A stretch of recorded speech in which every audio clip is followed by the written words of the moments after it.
السلام عليكم أعزائي مشاهدي قناة ARVR TV. معنا اليوم جهاز لابتوب جديد من الجيل الثاني عشر ال MSI كاتانا GF66. بداية لا تنسوا الاشتراك بالقناة وتفعيل الجرس لكي يصلكم كل ما هو جديد من ARVR TV. لنبدأ هذه الحلقة ونرى كيف يعمل هذا اللابتوب الجميل، ونقول بسم الله ونستعين بالله في البداية.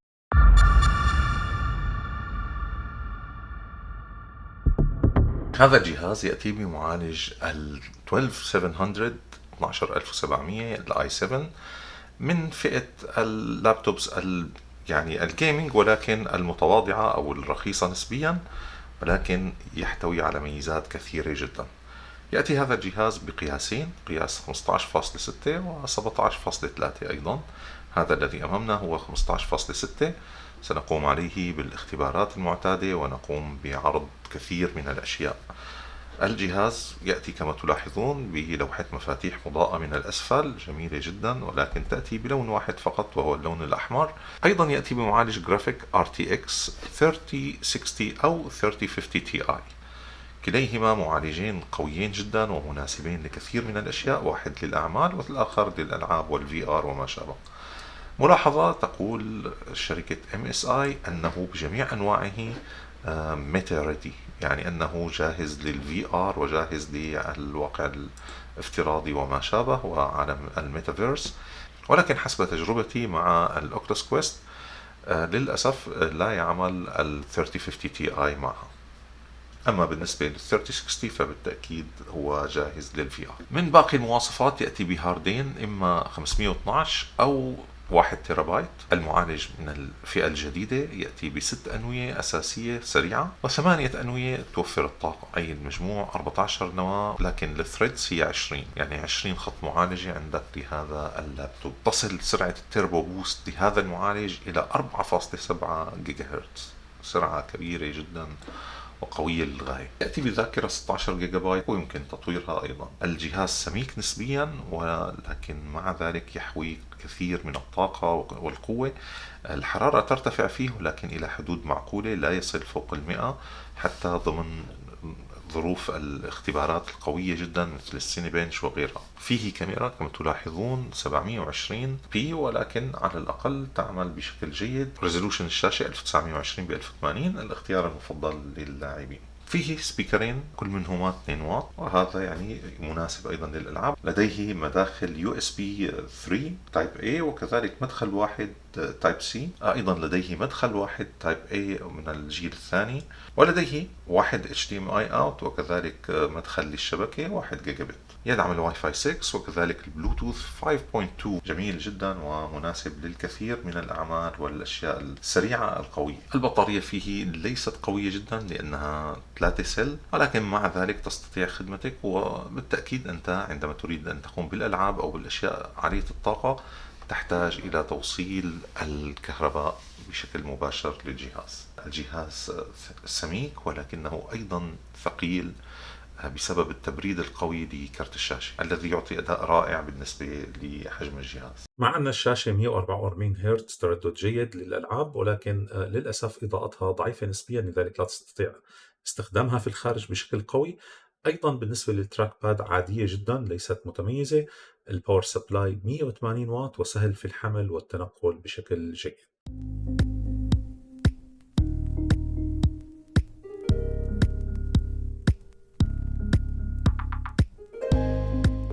ولنبدأ الآن في اختبارات الأداء التي يحبها الكثير من المتابعين. سنركز هنا على أجهزة متعددة من AMD، أيضا ماك بوك برو الأخير، بالإضافة إلى جهاز الجيجا بايت إيروس الذي قمنا بمراجعته في هذه القناة، وهو جهاز مميز بمعالج من الجيل 11. والآن أعزائي المشاهدين إلى اختبار سيني بنش الإصدار 23. يعني الحرارة أول شيء 94، لكن بالمقابل المراوح تعمل بكافة طاقتها 5000 RPM كل مروحة. بالنسبة لاستهلاك المعالج 100%، الديسك 9%، الجي بي يو فقط 4%، بينما الذاكرة 52%. لذلك أقترح تطوير الذاكرة إلى 32 جيجا بايت إذا كنت تريد عليه الأعمال وما شابه. بالنسبة للجيمنج 16 ماشي الحال، لكن يمكن زيادتها يكون أفضل. الباس الأخير كما تلاحظون انتهى 14235 نقطة، 1789 نقطة. إذا أرقام عالية تنافس أجهزة الماك الحديثة، وخصوصا الماك ستوديو، طبعا ليس الألترا ولكن الماكس. وبالنسبة للماك بوك برو تتفوق عليه كما تلاحظون في السنجل كور وكذلك في الملتي كور. طبعا الألترا يصل إلى 24 ألف نقطة وهو خارج المنافسة، لكن بالنسبة لأجهزة ال AMD وبالنسبة لأجهزة الجيل الحادي عشر أيضا والماكس كما تلاحظون هنا، هذا الجهاز يتفوق عليهم جميعا وبفارق في الملتي كور وكذلك في السنجل كور. جيك بنش يظهر أن الماك بوك برو يتفوق في الملتي كور. طبعا هذا الجهاز يأتي ثانيا، ولكن في السنجل كور بالتأكيد تفوق باقي لإنتل الجيل الثاني عشر. طبعا لا ننسى أن هذا الاي 7 الاي 9 رقمه أكبر بكثير وخصوصا في الملتي كور. ننتقل الآن إلى الاختبار الخاص بكرت الشاشة جيك بنش كومبيوت. نلاحظ هنا أنه يتفوق على المنافسين أيضا. بالنسبة للفولكان تلاحظ أنه يتفوق على الأيسوس ستريكس الجي 15 الذي يأتي بمعالج AMD وكرت شاشة AMD. كذلك يتفوق بالأوبن سي ال على الماك بوك برو وعلى باقي الأجهزة، لكن الأورس نلاحظ أنه معالج جرافيك 3060 يتفوق عليه، والفارق كبير جدا لصالحه. أيضا يؤكد ذلك اختبار الكودا، وهنا وضعنا المثل بالنسبة للماك، تلاحظ أنه قريب جدا منه في أعلى مواصفات الماك بوك برو الام 1 ماكس. إذا الماك بوك برو بالام 1 ماكس شبيه جدا بجهاز الكتانا الذي هم قارنوه فيه الحقيقة السنة الماضية، ولكن ليس بمعالج ال 3080 ولا ال 3090 بالتأكيد، إنما بكارت جرافيك 3050 تي آي مثل هذا الجهاز. وبالانتقال إلى الاختبارات الأخرى إلى البنش ماركس القوية مثل 3D مارك وبي سي مارك وفي ار مارك، نلاحظ أن هذا الكارت يقع في الأخير بالنسبة للأجهزة المقارن بها. هنا لا يوجد ماك، ولكن يوجد أجهزة الأيسوس ستريكس الذي يأتي بمعالج ال AMD وكذلك كارت الشاشة ال AMD، أي أن جميع هذه الأجهزة تتفوق عليه في بي سي مارك وكذلك في الفي ار مارك وكذلك أيضا في ال 3 دي مارك. إذا لا ينصح به للألعاب ولا للفي ار كما لاحظنا وكما ذكرنا قبل قليل.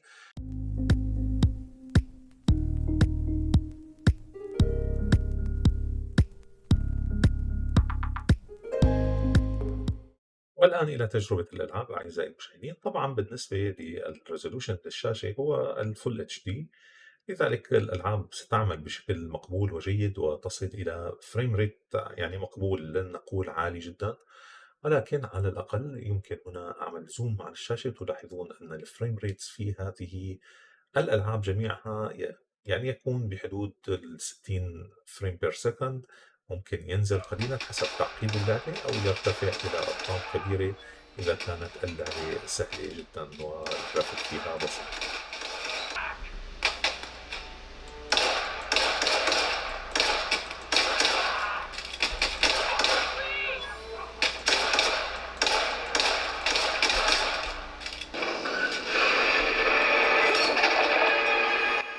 يعني كما تلاحظون تجربة الألعاب لا يوجد فيها تقطيع، بالعكس تعمل بسلاسة وكأن لديك كرت شاشة قوي جدا. الحقيقة أن المعالج هنا يقوم بدور كبير خصوصا في الألعاب التي تعتمد على المعالج، وهو معالج متفوق للغاية، وأنصح بهذا الجهاز خصوصا بمعادلة السعر مع الإمكانات. طبعا من يريد الألعاب أنصحه أن يذهب إلى ال 3060 بالتأكيد 3060، ولكن من يريد الجرافيك والتصميم وما شابه فهذا الكرت ال 3050 تي اي أكثر كافي بالنسبة له، ويستطيع أيضا القيام ببعض الألعاب كما تلاحظون، وسنرى ذلك في البرامج بعد قليل. أما بالنسبة للفي آر فكما تلاحظون هنا الاختبار يقول أنه يستطيع تحمل الفي آر، ولكن يعني مع التجربة أنا لاحظت كثير من الألعاب تنهار على ال 3050 تي آي، لذلك يفضل أن تكون لديك ال 3060 بالنسبة للفي آر.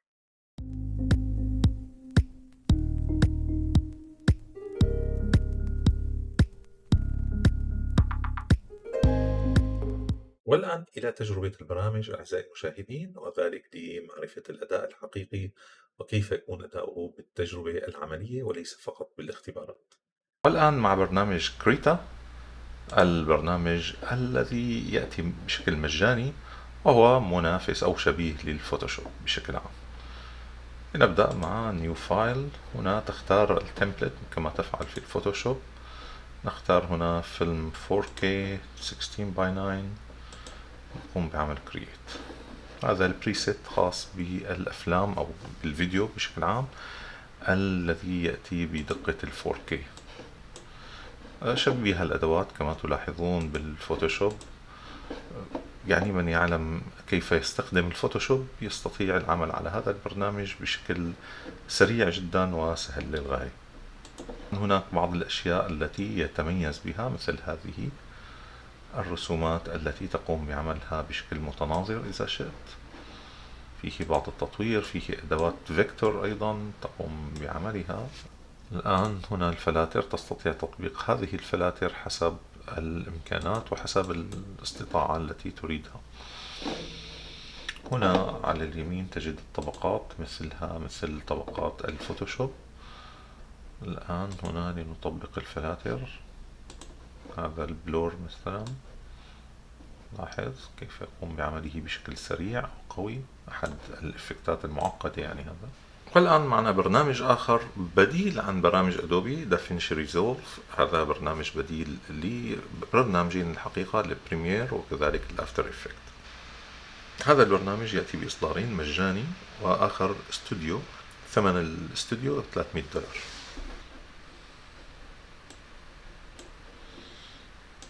الآن لاحظوا لدينا 3 طبقات 4K. هل سيستطيع العمل بسهولة أم أنه سيكون لديه مشاكل في ذلك؟ لاحظوا أن الإفكتات لكي تقوم بعملها تحتاج لشراء الدافينشي ريزولف ستوديو.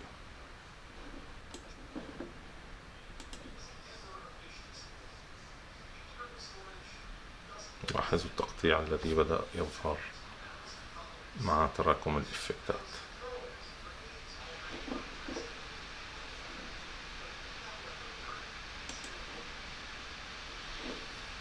طبقتين يعمل بشكل ممتاز، 3 طبقات مع إفكتات تجد هناك مشاكل.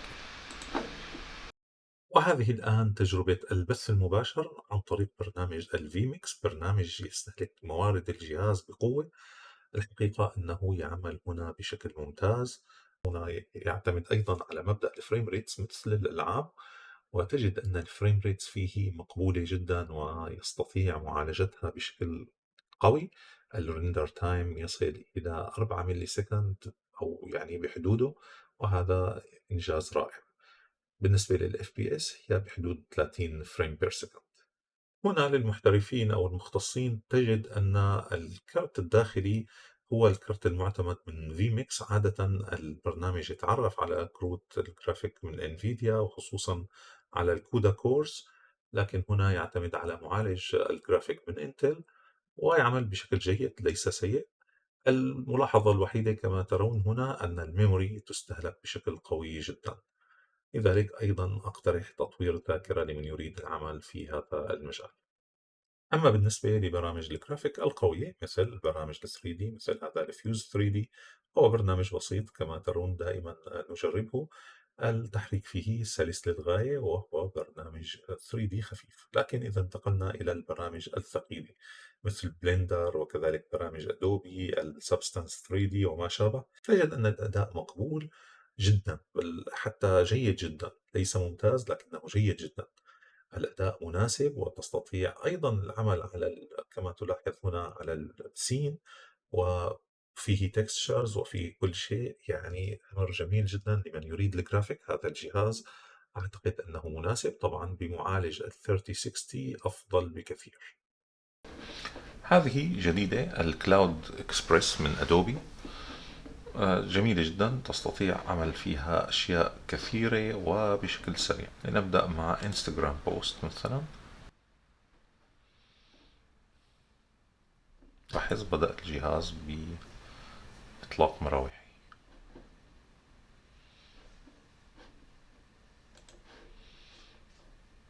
الآن لديك بعض الأشياء الجاهزة لتبدأ منها. مثلا هذه نأخذها على السريع ونقوم بعمل تغيير للديزاين مثلا هكذا، هكذا، هذا.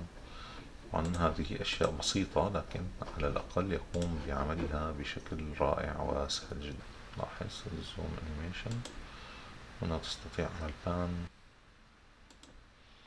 حقيقة هذا أمر جميل من أدوبي، يعني انظروا إلى التحريك هنا داخل الصورة. تستطيع كذلك عمل ثمبنيل للفيديوهات بشكل بسيط وسلس للغاية.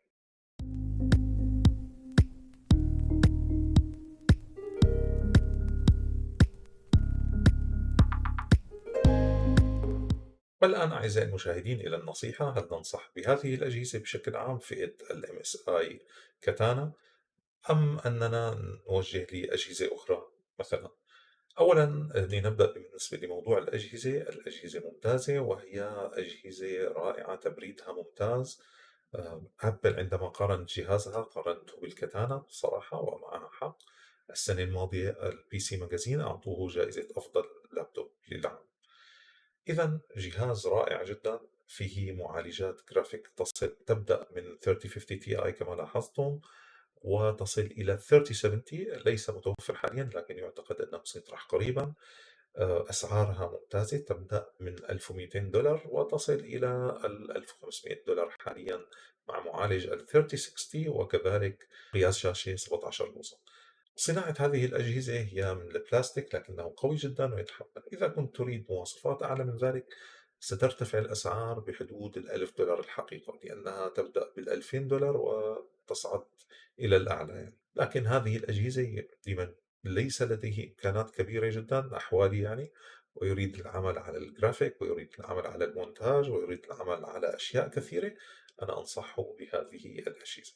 طبعا العيوب فيها هي البطارية، كذلك موضوع صوت المروحة، ومن لا يتحمل ذلك فعليه بدفع أكثر والاتجاه إلى الماك بوك برو وما شابه. وفي النهاية أرجو أن تكون هذه التغطية قد أعجبتكم أعزائي المشاهدين. إن كان كذلك أرجو الإعجاب بالفيديو ونشره بين أصدقائكم وأحبابكم. نراكم إن شاء الله في فيديو آخر. لدينا لابتوب متميز من معالجات الجيل 11 ومن شركة لم نغطي لها كثيرا. المهم إن شاء الله يكون جاهز قريبا ونضعه بين أيديكم. إلى اللقاء. لا تنسونا من دعوة عند الإفطار، وجزاكم الله خيرا، والسلام عليكم.